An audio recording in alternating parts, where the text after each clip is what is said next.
ಅವರ ಜನ್ಮ ದಿನಾಚರಣೆ ಪ್ರಯುಕ್ತ ಇಡೀ ದೇಶಾದ್ಯಂತ 7 ದಿವಸದ ಕಾಲ ನವೆಂಬರ್ 14ನೇ ತಾರೀಕಿನಿಂದ ನವೆಂಬರ್ 24ನೇ ತಾರೀಕಿನವರೆಗೆ ಸಹಕಾರ ಸಪ್ತಾಹವನ್ನು ಪ್ರತಿ ವರ್ಷದಂತೆ ಈ ವರ್ಷವೂ ಕೂಡ ಆಚರಿಸ್ತಾ ಇದ್ದೀವಿ.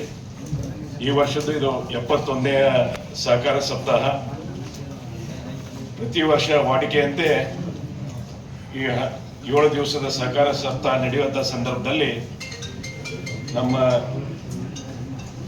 ನಮ್ಮ ರಾಜ್ಯದ ಸಹಕಾರ ರತ್ನ ಪ್ರಶಸ್ತಿ ವಿಜೇತರಿಗೆ ಒಂದು ದಿವಸದಲ್ಲಿ ಆ ಪ್ರಶಸ್ತಿ ವಿಜೇತರಿಗೆ ಪ್ರಶಸ್ತಿಯನ್ನು ಕೊಡಮಾಡುವಂಥ ಒಂದು ಕಾರ್ಯಕ್ರಮವೂ ಕೂಡ ಇರ್ತದೆ.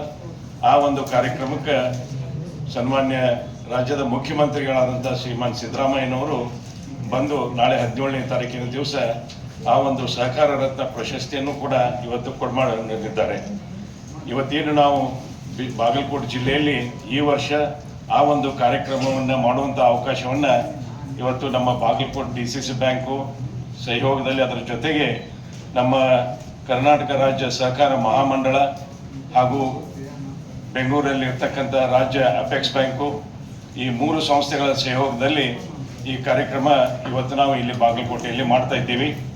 ಈ ಕಾರ್ಯಕ್ರಮ ನಮ್ಮ ತೋಟಗಾರಿಕೆ ವಿಶ್ವವಿದ್ಯಾಲಯ ಏನಿದೆ ಅದರ ಪಕ್ಕದಲ್ಲಿ ಇರ್ತಕ್ಕಂಥ ವಿಶಾಲವಾದ ಒಂದು ಗ್ರೌಂಡ್ನಲ್ಲಿ ನಾವು ಈಗಾಗಲೇ ಒಂದು 20,000 ಜನರನ್ನು ನಮ್ಮ ಜಿಲ್ಲೆಯಲ್ಲಿರ್ತಕ್ಕಂಥ ಹಾಗೂ ಅವಳಿ ಜಿಲ್ಲೆಯಲ್ಲಿ ಬಿಜಾಪುರ ಜಿಲ್ಲೆಯಿಂದಲೂ ಕೂಡ ಎಲ್ಲ ಸಹಕಾರಿಗಳು, ಅದು ಪ್ರಾಥಮಿಕ ಕೃಷಿ ಪತ್ತಿನ ಸಹಕಾರಿ ಸಂಘ ಇರ್ಬೋದು, ಅಥವಾ ಕ್ರೆಡಿಟ್ ಸೊಸೈಟಿಗಳಿರ್ಬೋದು, ನೇಕಾರರ ಸಹಕಾರಿ ಸಂಘಗಳಿರ್ಬೋದು, ಆಮೇಲೆ ಸೌಹಾರ್ದಗಳಿಗೂ ಹಾಗೂ ಇನ್ನಿತರ ಸಹಕಾರಿ ಕ್ಷೇತ್ರದಲ್ಲಿ ಕೆಲಸ ಮಾಡ್ತಕ್ಕಂಥ ಎಲ್ಲ ಸಹಕಾರಿಗಳು ಈ ಕಾರ್ಯಕ್ರಮದಲ್ಲಿ ಭಾಗವಹಿಸ್ತಾರೆ.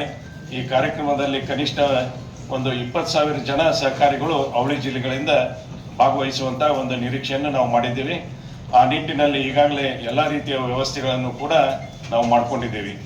ಈ ಒಂದು ಕಾರ್ಯಕ್ರಮಕ್ಕೆ ಉದ್ಘಾಟನೆಯನ್ನು ನಮ್ಮ ಸನ್ಮಾನ್ಯ ಮುಖ್ಯಮಂತ್ರಿಗಳಾದಂಥ ಸಿದ್ದರಾಮಯ್ಯನವರು ಕಾರ್ಯಕ್ರಮವನ್ನು ಉದ್ಘಾಟನೆ ಮಾಡ್ತಾರೆ. ಅಧ್ಯಕ್ಷತೆಯನ್ನು ನಮ್ಮ ಬಾಗಲಕೋಟೆ ಶಾಸಕರಾದ ಶ್ರೀಮಾನ್ ಮೇಟಿ ಅವರು ಈ ಕಾರ್ಯಕ್ರಮದ ಅಧ್ಯಕ್ಷತೆಯನ್ನು ವಹಿಸ್ತಾರೆ. ಅದರ ಜೊತೆಗೆ ಸಹಕಾರ ಸಚಿವರಾದಂಥ ಸನ್ಮಾನ್ಯ ಶ್ರೀ KM ರಾಜಣ್ಣವರು ಕೂಡ ಆಗಮಿಸ್ತಾ ಇದ್ದಾರೆ. ಅವರ ಜೊತೆಗೆ ನಮ್ಮ ನೆರೆ ಜಿಲ್ಲೆಯ ಸಚಿವರಾದಂಥ ಶ್ರೀ ಶಿವಾನಂದ ಪಾಟೀಲರು ಈ ಕಾರ್ಯಕ್ರಮದಲ್ಲಿ ಭಾಗವಹಿಸ್ತಾರೆ. ಆಮೇಲೆ ನಮ್ಮ ರಾಜ್ಯ ಮಹಾಮಂಡಳದ ಅಧ್ಯಕ್ಷರಾದಂಥ ಸಚಿವರು ಮಾಜಿ ಮಂತ್ರಿಗಳಾದಂಥ ಶ್ರೀ GT ದೇವೇಗೌಡರು ಕೂಡ ಈ ಕಾರ್ಯಕ್ರಮದಲ್ಲಿ ಭಾಗವಹಿಸ್ತಾರೆ. ಆಮೇಲೆ ಇದು ನಮ್ಮ ಜಿಲ್ಲೆಯಲ್ಲಿ ಕಾರ್ಯಕ್ರಮ ಇರೋದ್ರಿಂದ ನಮ್ಮ ಜಿಲ್ಲೆಯ ಉಸ್ತುವಾರಿ ಸಚಿವರಾದಂಥ ಸನ್ಮಾನ್ಯ ಶ್ರೀ ತಿಮ್ಮಾಪುರ ಅವರು ಕೂಡ ಈ ಕಾರ್ಯಕ್ರಮದಲ್ಲಿ ಉಪಸ್ಥಿತರಿರ್ತಾರೆ.